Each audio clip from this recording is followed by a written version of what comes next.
Nilinaw ng Department of Health na ang 4 na naitalang walking pneumonia sa bansa ngayong taon ay pawang magagaling na. Dagdag pa ng DOH, wala pang 1% sa bilang ng naitalang influenza-like illnesses ngayong 2023 ay dahil sa walking pneumonia. Karamihan anya dito ay dahil sa mga commonly detected pathogens.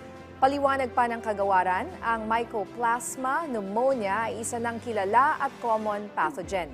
Kabilang ito sa influenza-like illnesses na nagdudulot ng lagnat, sore throat at ubo, kung saan lahat ng age group ay maaaring maapektuhan, partikular ang mga may mahihinang immune system at nakatira sa mga kulob na lugar.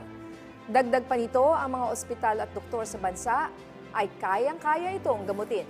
Ayon pa sa DOH, maaaring mapigilan ang pagkalat nito at iba pang respiratory pathogens sa pamamagitan ng paghuhugas ng kamay, pagsusuot ng face mask, maayos na ventilation at pagbabakuna.